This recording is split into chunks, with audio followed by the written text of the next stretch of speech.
This is taken from the book The Art of Styling Sentences by Anne Longknife and Katie Sullivan.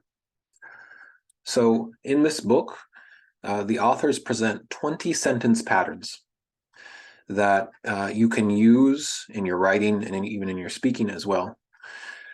Now, these aren't simple sentences, right? We're given these various grammatical constructions which we can use in our sentences.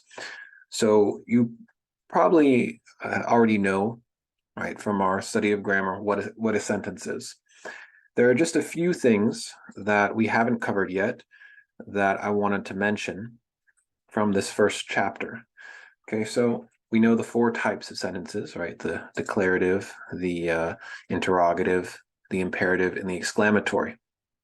Those are four types from a certain perspective, okay? Now, there are also a few kinds of phrases. There are 8 or 9 of these in total, but the ones that we need to know for this book are 3, and you're familiar with 2 of them. First one, prepositional phrase. This we should be very familiar with by now. It begins with a preposition, and it has the object of the preposition in it, which is the noun that is being connected to the rest of the sentence. So in the park, on the table, over the door. The other one that you're familiar with that isn't listed here is the verb phrase. That's the main verb and all of its helpers. Then we have the participial phrase, which we'll learn in a few weeks when we cover the participle. It begins with a present or past participle. So leading is a participle. Leading the pack. Grown in the summer. These are participles, and we'll cover them later on. You use them in your language all the time, okay? And to distinguish them from verbs will take a little bit of time. So don't worry about it too much. Just recognize that this is a type of phrase. Then we have the infinitive phrase. The infinitive phrase begins with an infinitive. So to, the preposition to, plus some verb. For example, to play tennis, to stop the project. These are infinitives. Okay, and there are these participles, infinitives, and another one called a gerund. These are called verbals. In your Rex Barks chapter, you'll see them as verbals. So it's important to note down these types of phrases because we're going to use them. Going on, there's another thing. Independent clauses, which you've also studied. An independent clause has a subject and a verb, and it can stand alone. Doesn't act as a single part of speech. They define it as makes a complete statement, communicates an idea by itself. Okay? Then there's a dependent clause, which modifies part of another clause, does not communicate a complete thought, and it may be a part of another clause. Now, if we remember from Rex Barks, dependent clause has a subject and a verb, cannot stand alone, and acts as a single part of speech. And we know that those 3 parts of speech it can act as are adverbs, adjectives, or nouns.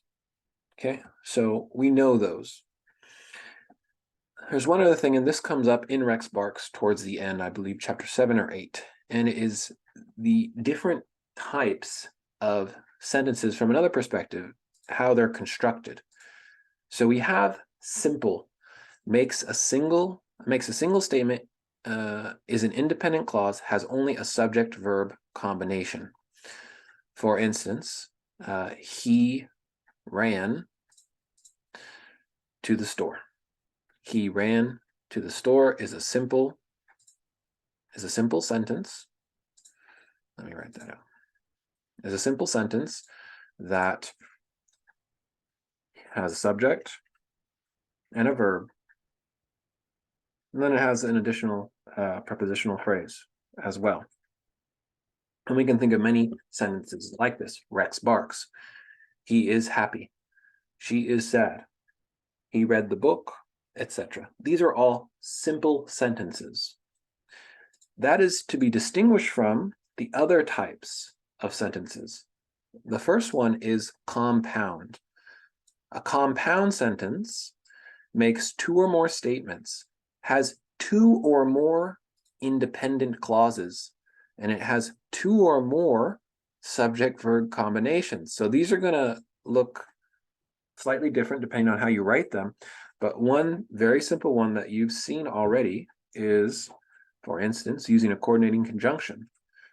The boy ran and the girl read. Here we have the boy, it's our subject, ran, that's the verb. That's our first subject verb. Then we have the girl, subject, read, subject, verb. Two subjects, two verbs. Both are independent clauses. The boy ran, the girl read. They're being joined together with a coordinating conjunction, and. So this sentence is compound, okay? And you can think of many, many more. She is happy, but he is sad. Miss Keen. So again here, subject, verb, and then a coordinating conjunction, bringing them together. There are other ways to bring these sentences together. For instance, he answered the phone, semicolon. It was his mother asking him about his homework. He answered the phone. It was his mother. Here we have two sets of subject and verb, right? He answered. It was, okay? And these are independent clauses. They're being joined together with a semicolon. Okay, so that's these three examples are examples of compound sentences. What about complex? A complex sentence has an independent clause, and it has one or more dependent clauses functioning as modifiers. Modifiers meaning adjectives or adverbs. For instance, he read the book because it was assigned as homework. Here we have the independent clause. What is the independent clause? If you ask yourself, he read the book. That has a subject and a verb, and it stands alone.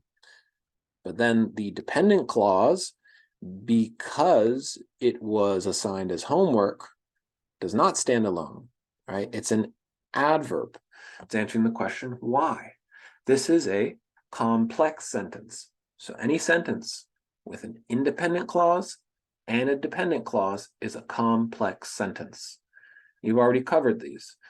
Now you can add many dependent clauses to it, but it has to have one independent clause.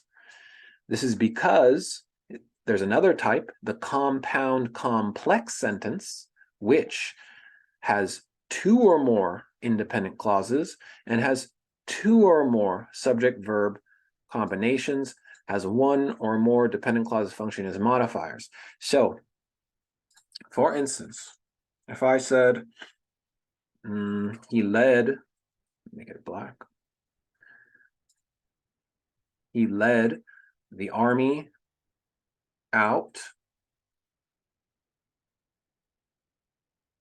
and then I'll put a comma, and he did it on his horse. So look, so far we've got an independent clause. He led the army out.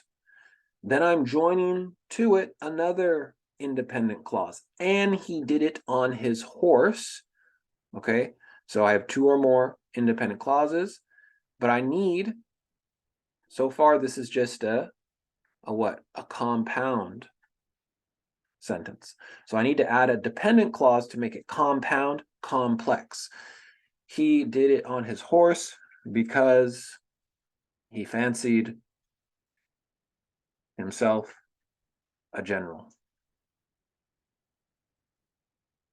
So now I've added that dependent clause. This whole thing Some of you may be thinking, is this a run-on sentence? No, it's not a run-on sentence.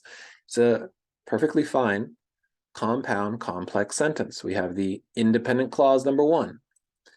He led the army out. Joined to it is independent clause number 2. He did it on his horse. And then joined to that is dependent clause number 1, because he fancied himself a general. And you can make these longer and longer and longer. You just add more. It has 2 or more independent clauses. You could have 3 independent clauses. You could have 5. You could have 10. You could have a million. It doesn't matter. There's a book that is a single sentence. I don't know. It's like 100 pages. Probably not a good book, but someone's done it. Okay, so those are the 4 types of sentence in terms of their construction. Okay, so that's all by way of an introduction. Let me just make sure, right?